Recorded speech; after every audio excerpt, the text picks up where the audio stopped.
नमस्ते मैत्रिणींनो, आज आपण मूग भजी चाट करणार आहोत। त्यासाठी ही मुगाची डाळ मी भिजत घातलेली आहे। 3 तास झाले भिजत घातलेली आहे। आणि आपल्याला अख्खे मूग सुद्धा घ्यायचे आहेत। हिरवे मूग आहेत अख्खे, ते पण मी 5 ते 6 तास भिजत घातलेले आहेत, ते पण घ्यायचे आहेत। आता ही डाळ आणि हे मूग असे एकत्र आपण वाटून घेणार आहोत मिक्सरला। बाकी काही घालायचं नाही, फक्त हे दोन्हीच वाटून घेणार आहोत।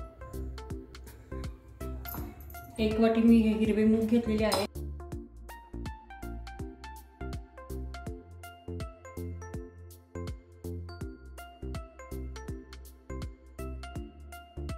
तर या मिश्रणामध्ये आपल्याला धने घेतलेले आहेत मी 1 चमचा, बडीशेप घेतलेली आहे 1 चमच्याला थोडीशी कमी आहे, आणि जिरे पण 1 चमच्याला थोडे कमी आहेत। तर हे तिन्ही आपल्याला खलबत्त्यामध्ये कुटून घ्यायचे आहे, जाडसर असे। तर हे मी कुटून घेते।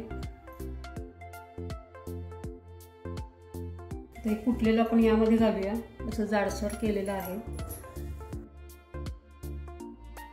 तर यामध्ये लसूण आणि मिरची मिक्सरला मी जाडसर फिरून घेतलेली आहे, ती पण घालून घेऊया। 3 मिरच्या घेतलेल्या आहेत, तिखट आहेत, आणि लसूण 8-9 पाकळ्या घेतलेल्या आहेत, ते घातलेलं आहे। थोडीशी हळद, पाव चमचा, थोडं लाल तिखट, चवीनुसार मीठ घालायचं आहे आपल्याला। हे चांगलं फेटून घेऊया। इकडे तेल तापायला ठेवते तोपर्यंत, म्हणजे फेटेपर्यंत तेल पण तापेल।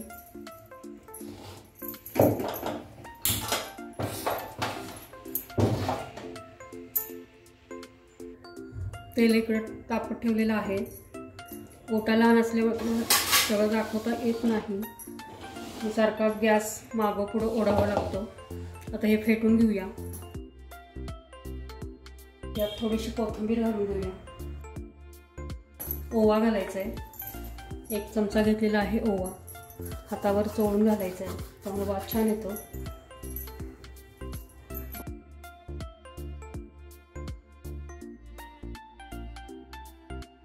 यात आता तेल घालायचं आहे गरम झालेलं। तेल गरम होते तोपर्यंत दही पण फेटून घेऊया। आता याच्यामध्ये तेल घालून घेऊया।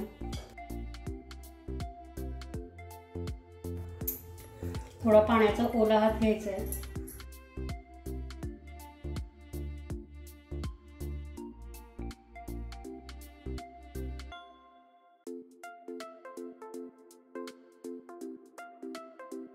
भजी काढून घेऊया।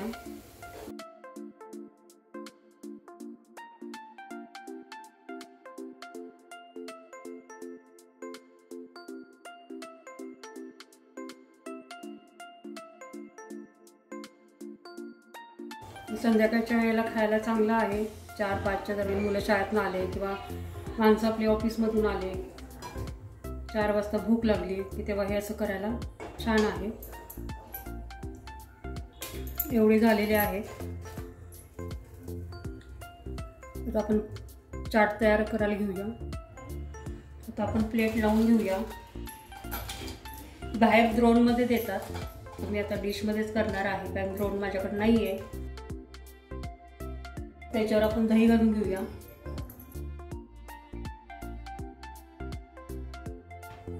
थोडंसं लाल तिखट घालायचं आहे,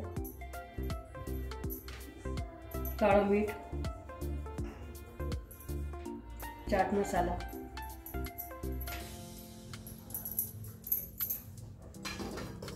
हिरवी चटणी आहे, याचा सुद्धा व्हिडिओ मी टाकलेला आहे। चिंचेची, खजूर चिंचेची चटणी आहे। थोडासा आपण कांदा घालणार आहोत,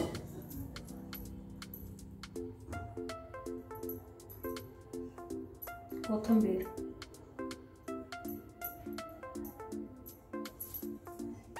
थोडंसं दही घालायचं।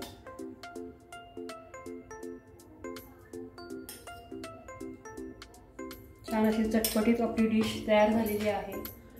थोडंसं लाल तिखट, थोडंसं चाट मसाला, वरून थोडीशी शेव। तर नक्की करून बघा, लाईक करा, शेअर करा। चॅनलवर जर नवीन असाल तर सबस्क्राईब करा। शेजारीच बेल येते, ती ऑलवर ठेवून प्रेस करायला विसरू नका। माझी रेसिपी बघितल्याबद्दल धन्यवाद।